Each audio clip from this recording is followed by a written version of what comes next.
We are told that rhombus SAIL has diagonals that intersect at point T. We're also told that ST, from here to here, is negative 4x. We are told that AT is 10y minus 5. We're told that IT is 15y minus 10. And we're told that LT is negative 3x. Now, since we have a rhombus, which is also a parallelogram, we know the diagonals are going to bisect each other. So AT, this length here, is going to equal LT.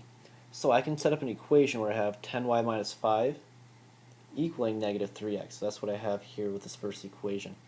And then I can do the same thing for the other diagonal, where ST, negative 4x, is going to equal 15y minus 10.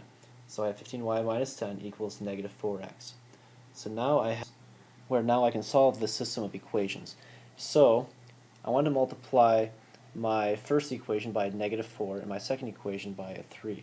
So multiply by negative 4 and by a 3.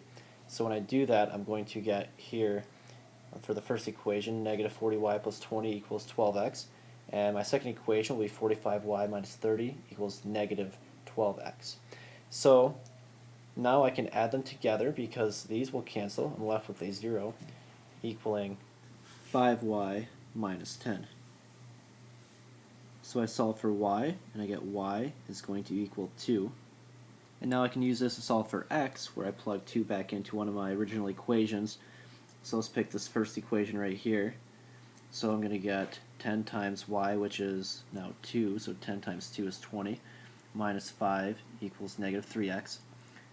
So I'm going to get 15 equals negative 3x, so x is going to equal a negative 5. So now looking back at the original picture, I have x equaling negative 5 and y equaling 2. Now I need to find the length of the longer diagonal. That is what's being asked. So I just plug in x and y into each of these. And here I'm going to get a negative 20. Sorry, positive 20.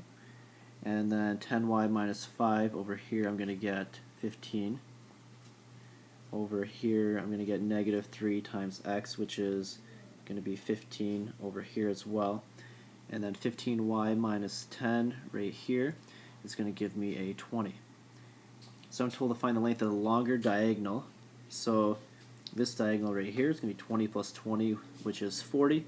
So 40 is going to be my final answer.